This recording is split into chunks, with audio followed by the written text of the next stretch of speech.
Dharmani basic बात जो बाकी जो आधारभूत जो बात है ना वो हमारो सदाचार है। तो ये ऊपर धर्म के जो पैराग्राफ में मैंने जितनी बात समझाई है वो अपनो सदाचार है।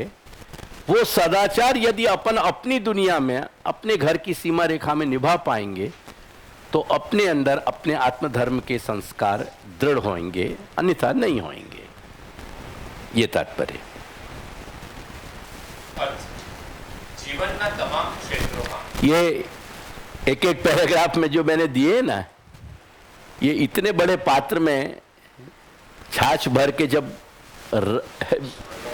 जो रई चलाई है ना, घुमाई ना, तब ये माखन निकल के आया। इतना ध्यान रखियो, ये इतने 4, 6, 8 लाइनन में ऐसे ही नहीं समा गए हो। ये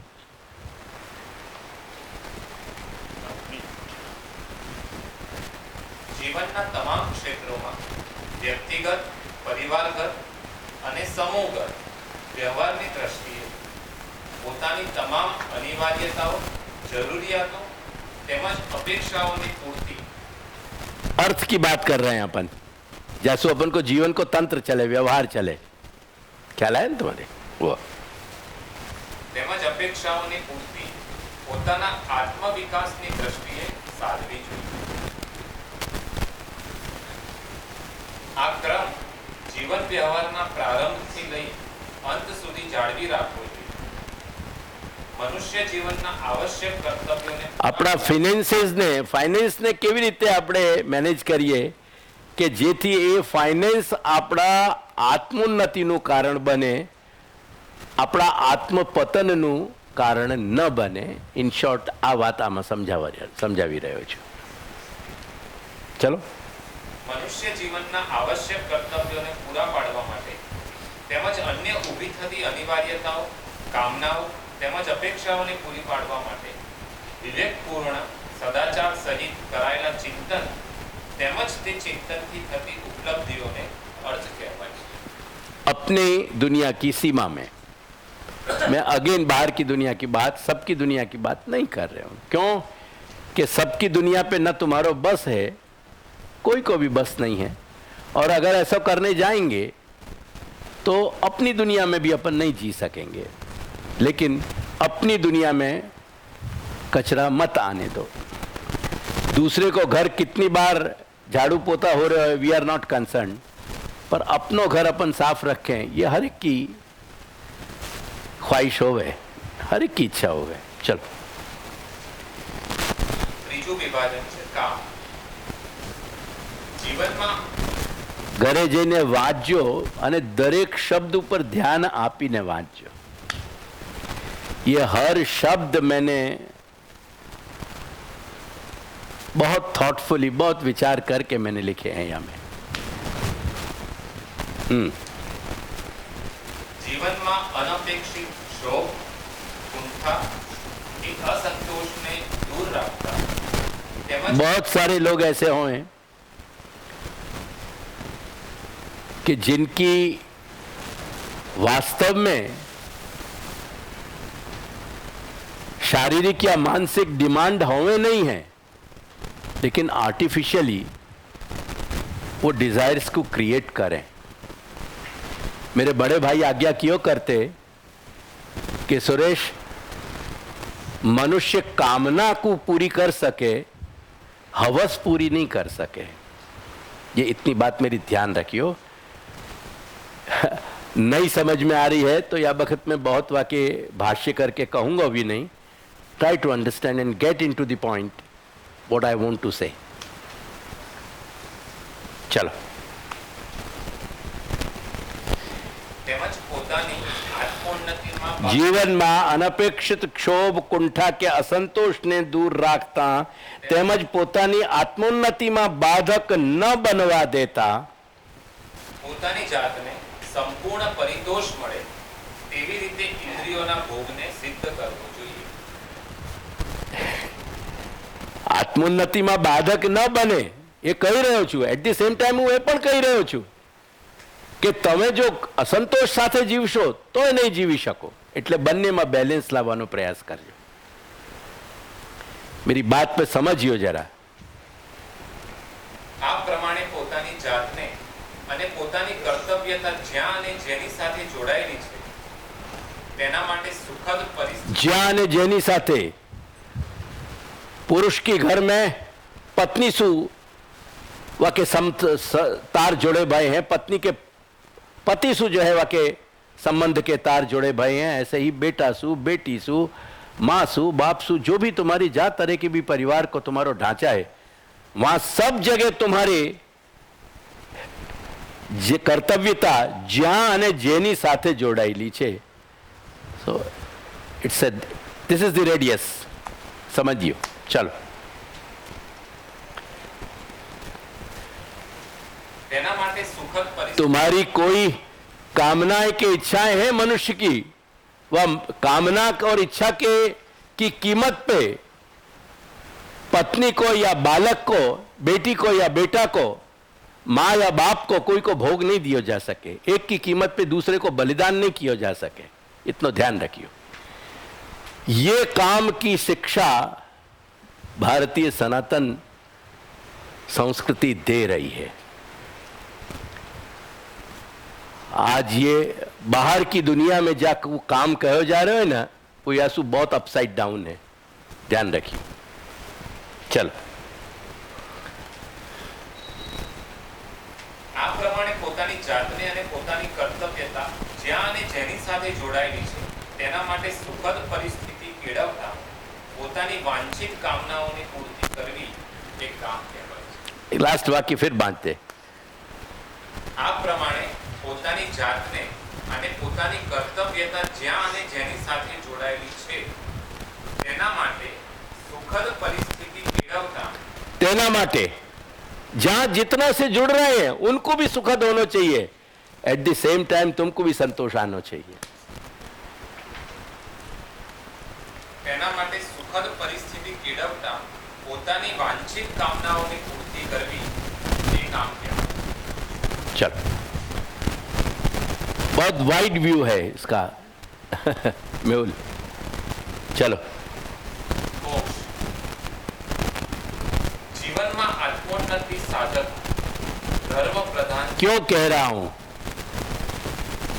आज जगत में विघटन, जो घर्षण हो रहे हैं पदे पदे कदम कदम पे, उसका कारण धर्म नहीं है, अर्थ नहीं है, मोक्ष नहीं है, काम है. चलो. મોક્ષ જીવનમાં આત્મોન્નતિ સાધક ધર્મ પ્રધાન ચિંતન મનોરથ કામના તથા સંસાધન પ્રત્યે અપેક્ષા રાખવી આત્મોન્નતિને સિદ્ધ કરનારી પોતાની ઉત્તમ કોટીની જરૂરિયાતોને સંપૂર્ણ કરવાનું ચિંતન કરવું તેમજ સંસાધનો માટે પ્રયાસ કરતા રહેવું ક્ષોભ અને કુંઠાઓથી મુક્ત બની અંતઃકરણને શાંત રાખનાર બહારના અને અંદરના વાતાવરણને કેળવવું તેમજ પોતાના આત્મ ચૈતન્યને નિરવધિ પરમાનંદ આપનાર ભગવાન માર્ગ સુધી પહોંચાડવા વાળા ચિંતન મનોરથ તેમજ કામના કરતા રહી તેવા ઉત્તમ મોક્ષને સિદ્ધ કરનાર સંસાધનો માટે પ્રયાસ કરતા રહે તે મોક્ષ પુરુષાર્થ કહેવાય છે. આવે છે ખ્યાલ? આ પ્રમાણે આ ચારે પુરુષાર્થોમાં મનુષ્યનો વિકાસ સાધનારી તેમજ વિનાશને અટકાવનારી તમામ અપેક્ષાઓ વિચારો ઈચ્છાઓ અને કામનાઓનો સમાવેશ થઈ જાય છે. મનુષ્યની કોઈ એક ઈચ્છા નથી જેને આપણે એ ચારમાંથી કોઈક ડિવિઝનમાં ન નાખી શકીએ. એક પણ ઈચ્છા બાકાત નથી રહેતી. સમસ્ત ઈચ્છાઓ, કામનાઓ, અપેક્ષાઓ ક્યાંક ના ક્યાંક આપણે આ ચાર બ્રેકેટ્સમાંથી અંદર સમાવેશ થશે જ. મનુષ્યનું હિત કરનારી એવી કોઈ પણ અપેક્ષા વિચાર ઈચ્છા કે કામના બાકાત નથી રહેતી કે જેનો સમાવેશ પુરુષાર્થમાં થઈ ના શકે. તેથી ભારતીય સનાતન ધર્મની અલૌકિક શબ્દ રાશિ સૌથી પહેલા આપણને સમજાવે છે કે પુરુષાર્થની બાબતમાં સ્પષ્ટ થઈ જાઓ. આ પુરુષાર્થ મનુષ્યના સ્વભાવ અધિકાર પ્રમાણે આધિદૈવિક, આધ્યાત્મિક, લૌકિક ગતિ આપનારા હોય છે. આધ્યાત્મિક, આધિદૈવિક, આધ્યાત્મિક અને લૌકિક ગતિ આપનારા હોય છે. આ અપેક્ષા, વિચાર, ઈચ્છા કે કામનાઓનો એક ચોથો પ્રકાર પણ હોય છે, જે હીન અને અધમ કોટીનો હોવાને કારણે આ પ્રમાણેના આચરણ કરનાર મનુષ્યને પણ હીન ગતિ આપનારો હોય છે. વાંચો. ધ્યાન રાખજો કે અધમ કોટીના મનુષ્યો આવી કામનાઓ તો કરી શકે છે, પરંતુ તે જીવ ચૈતન્યને વિનાશકારી અંધતમના માર્ગે લઈ જતી હોય છે. સમજાઈ રહી છે ને વાત? તેથી આ પ્રકારની પુરુષાર્થની કોટીમાં મૂકી શકાતો નથી અને તે દેહાત્મવાદ અને પાશ્વિક ભોગવાદની અધમ કોટીમાં બતાવવામાં આવે છે. એટલે ઈચ્છાઓ તો એ પણ છે, કામનાઓ તો એ પણ છે, પણ એને આપણે પુરુષાર્થ નામ નથી આપી શકતા, એને પુરુષાર્થના બ્રેકેટમાં નથી મૂકી શકતા, કેમ કે વિનાશકારી છે. એટલે એ દેહાત્મવાદ અને ભોગવાદની શ્રેણીમાં જ આવશે. સ્મરણ રાખજો કે પુરુષાર્થની કોટી વાણીથી જ સિદ્ધ થતી હોય છે. અલૌકિક ભગવદ વાણીમાંથી મળતા નિર્દેશો મનુષ્યને આધિદૈવિક પુરુષાર્થ સિદ્ધ કરાવે છે. એક પહેલી વસ્તુ આ નિશ્ચિત કરી લેજો, बिना भगवत वाणी के अपन को आधिदैविक पुरुषार्थ कोई नहीं समझा सके. क्रमशः मैं आगे आऊंगा फिर यहाँ में. भगवत वाणी नो सार कहना ऋषि, महर्षि, मनीषी, આ ત્રણે કેટેગરીઝ ને ખ્યાલ રાખજો બરાબર. આધિદૈવિક પુરુષાર્થ ભગવદ વાણીથી સિદ્ધ થાય. એ ભગવદ વાણીને અનુસરીને જે ઋષિ, મહર્ષિ, મનીષીઓ, મહાપુરુષોએ બીજા શાસ્ત્રો રચ્યા છે, તે શાસ્ત્રો વડે આપણને આધ્યાત્મિક પુરુષાર્થો સમજાય. ભગવદ વાણીનો સાર કહેનાર ઋષિ, મહર્ષિ, મનીષી, મહાપુરુષોની વાણીથી મળતા નિર્દેશો મનુષ્યને આધ્યાત્મિક પુરુષાર્થની સિદ્ધિ કરાવે. કેવળ લૌકિક વ્યવહારમાં જેને શ્રીમદ ભાગવતમાં સન્નિપાત કહેલો છે, તે મનુષ્ય એ સન્નિપાત શબ્દને સ્ટેન્ડિંગ રાખજો. હા, મેં ડિટેલમાં સમજાવ્યું છે આગળ. સન્નિપાત કહેલો છે તે મનુષ્યને જન્મ અને મરણના ચક્રમાં ફેરવતા ફેરવતા ભવસાગરની ભયાવહ પરિસ્થિતિમાં જ જકડી રાખી જીવન મૃત્યુના એક મોજામાંથી બીજા મોજામાં તાણ્યા કરે છે. ફરી વંચાવો કે આવે છે સમજમાં? અન્ડરસ્ટુડ? ચાલો હવે શરૂઆતમાં લાલ જે એસ્ટેરિક મૂક્યું છે ને વાણી ઉપર, એ વાત આવી અહીંયા.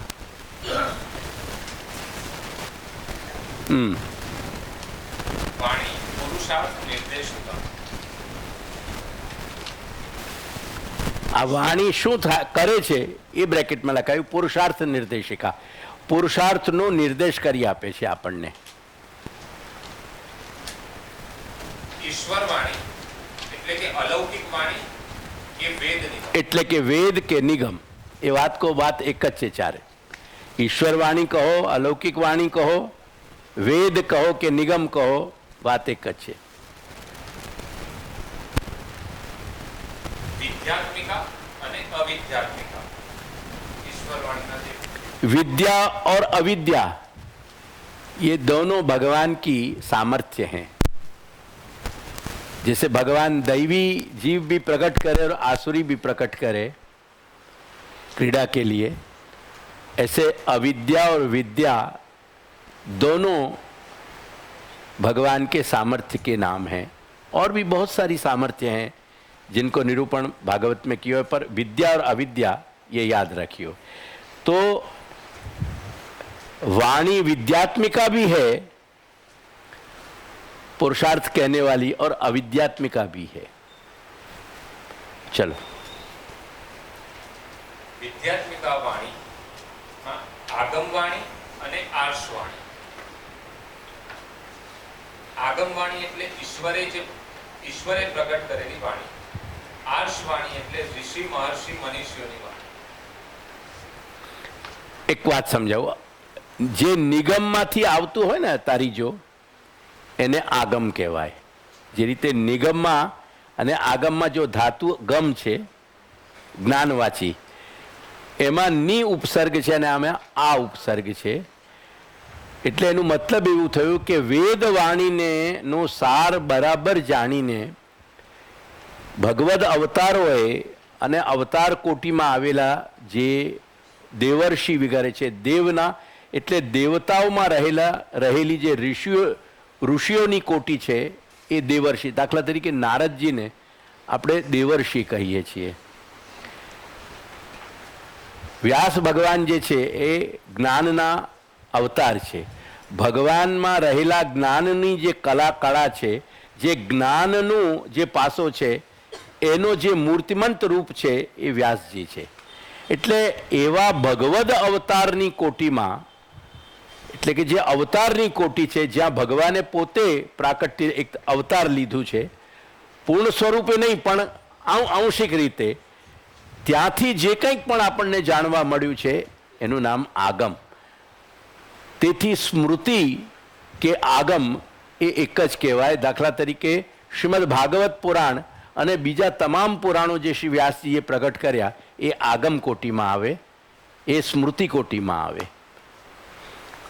તેથી આ એક વર્ગીકરણ જુદો થયો. અને બીજા જે ઋષિ મહર્ષિ મનીષીઓ મહાપુરુષોએ જે શાસ્ત્ર પ્રકટ કર્યા એ બીજો વર્ગીકરણ આવ્યો. એટલે બે ક્લાસિફિકેશન આવ્યા. ચલો,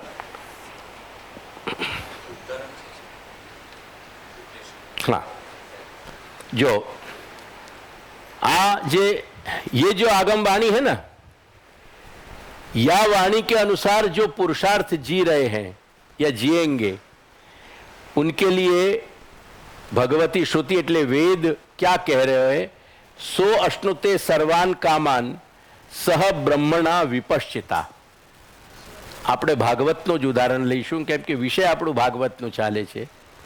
ભાગવતમાં દશવિધ લીલા કરનાર પરમાત્મા પરબ્રહ્મ શ્રી કૃષ્ણને જે જાણી જાય, એ જાણીને શરણ માર્ગથી એમની પ્રાપ્તિ કરે અથવા ભક્તિ માર્ગથી પ્રાપ્તિ કરે તો છેવટે એને જે ફળ છે એ સો અશ્નુતે સર્વાન કામાન, એ નિત્ય લીલાની પ્રાપ્તિ કરીને ભગવાન કૃષ્ણ સાથે એ અહર્નિશ વિદ્યમાન રહીને અને અલૌકિક ભોગને પ્રાપ્ત કરે છે એવો સ્વયં વેદના શબ્દો કહી રહ્યા છે, ભગવતી શ્રુતિ પોતે કહી રહી છે. અને ભગવાન સાથે પરમાનંદ લીલાનું પાત્ર બનવું એનાથી ઉત્તમોત્તમ કોઈ ફળ કોઈ જગ્યાએ કહેવામાં આવ્યું નથી. તેથી આ ફળ આધિदैविक कोटिનું फल છે. बात ध्यान में आई मेरी? देखो आर्षवाणी के लिए देखो, अब जो ऋषि महर्षि मनीषी महापुरुषन के द्वारा और जो शास्त्र प्रकट किए गए हैं उनके परिणाम क्या है? विद्या अमृतम अश्नुते, अमृतपणु એટલે મોક્ષ. આ શાસ્ત્રો વડે, આ શાસ્ત્રોમાં કહેલા જે પુરુષાર્થો છે, જે એના પ્રકાર બતાવ્યા છે, એ પ્રકારથી જે પોતાનું જીવન યાપન કરે, જે જીવન યાત્રાનું નિર્વહન કરે એને મોક્ષ મળે. એ બતાવનાર બે વાક્યો છે, એક ઈશોપનિષદનું ઈશાવાસ્યનું અને એક કેનોપનિષદનું. વિદ્યા વિંદતે અમૃતમ, બંનેનું તાત્પર્ય એક જ છે કે આ શાસ્ત્રોની વિદ્યા જાણી તે પ્રમાણે જેની જીવન યાત્રાનું નિર્વાહ થશે એને મોક્ષરૂપી ફળ પ્રાપ્ત થશે.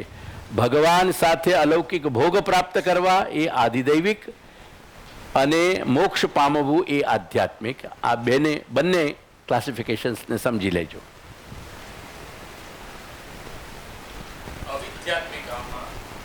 હવે અવિદ્યાત્મિકા વાણી છે ને, આપણે વાણીના ભેદ જોઈ રહ્યા છીએ અને વાણી કેવી રીતે આપણને પુરુષાર્થ જણાવે છે અથવા તો આપણો વિકાસ કેવી રીતે સાધે છે અને ક્યાં આ વાણીના કારણે જ આપણે વિનાશનું પણ જે છે એ ભોગ બની શકીએ છીએ, એ બધું જ અહીંયા બતાવવામાં આવ્યું છે વિદ્યા અને અવિદ્યાના પાસાથી.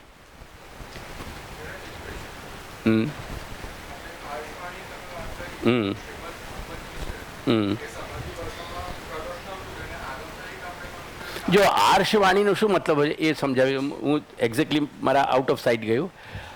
જે પ્રાચીન, અતિ પ્રાચીન અથવા ઋષિઓ સંબંધી જે કાંઈક પણ હોય ને એને આર્ષ કહેવાય. આર્ષ એટલે રિલેટેડ ટુ ઋષિઝ, એ રિલેટ કરનારી નારો શબ્દ છે આર્ષ. વ્યાસ ભગવાન એ જ્ઞાનાવતાર અને પુરાણોમાં પણ જે શ્રેષ્ઠતા બતાવી છે શ્રી મહાપ્રભુએ એ શ્રીમદ ભાગવતને જ બતાવી છે. બીજા કોઈ પુરાણને એ શ્રેષ્ઠતા નથી આપી. એટલે તે હેતુથી શ્રી વ્યાસ, શ્રી નારદ કે શ્રી શુક એવા જે વિલક્ષણ મહાપુરુષો છે એમને જુદા પાડી દેવા જોઈએ આપણને. નહીં તો આપણે મિક્સઅપ કરીને પછી ભેદને નહીં સમજી શકીશું. એટલે શ્રીમદ ભાગવતના હીન કોટીના શ્રોતા કે વક્તા હોય કે મધ્યમ કોટીના હોય કે ઉત્તમ હોય, પરંતુ શ્રીમદ ભાગવતના ને શ્રોતા અને વક્તા જે છે એ બધા આ શ્રેણીમાં આવી જાય. અને ખાસ કરીને શ્રી વ્યાસ, નારદ અને શુક એ બધાનું તો શ્રીમદ ભાગવતના એટલે સમાધિની અવસ્થામાં, ટ્રાન્સમાં, એ સમાધિની અવસ્થામાં ભગવાને જે શ્રીમદ ભાગવત પ્રકટ કરી આપી એમાં એ બધાનો ફાળો છે. શ્રી નારદજીનો ફાળો છે, શ્રી શુકદેવનો ફાળો છે, શ્રી વ્યાસનો ફાળો છે. વ્યાસના માધ્યમથી તો આવી જ ભાગવત. એટલે એ આગમવાણીની કોટી અલગ જુદી પાડી અને આર્ષવાણીને જુદી પાડી. એકચ્યુઅલી એક આગમના મોટા વિભાજનમાં પણ આવા પછી પેટા વિભાગ આવી શકે છે, પણ મેં એ જાણી જોઈને પેટા વિભાગ કરીને બહુ વધારે વિસ્તાર નથી કર્યો. મારું પર્પઝ છે અત્યારે તમારે આ બધા યંગસ્ટર્સને ખ્યાલ આપવું કે વેદથી આગમ આવ્યો અને એ આગમમાં સૌથી મોટું ફાળું જે છે, સૌથી મોટું જે કામ કર્યું છે એ ભગવાન વેદ વ્યાસે કર્યું છે. કેમ કે એ જ્ઞાન અવતાર છે. ભગવાનની જે માં બિરાજતું જે જ્ઞાન છે એ સાકાર બનીને ભૂતલ ઉપર વ્યાસના રૂપે આવ્યું. ખ્યાલ આવ્યો? અને હવે આ અવિદ્યાત્મક પાસાને જોઈ લઈએ. અનાર્ષવાણી. અનાર્ષ એટલે આપણે બધા એ કોટીમાં જે આપણે લોકવાણીમાં જે વ્યવહાર કરી રહ્યા, તમારું જેટલું તમામ લૌકિક વ્યવહાર છે એ તમામ લૌકિક વ્યવહાર આ સેક્શનમાં આવ્યો. એ વાણીને આપણે લોકવાણી કહીશું. અને જે આર્ષ એટલે ઋષિઓથી રિલેટેડ નથી, ઋષિઓથી એનો કોઈ સંબંધ નથી. ઋષિ, મહર્ષિ, મહાપુરુષો એના સાથે એ લોકો સાથે આનું કોઈ સંબંધ નથી.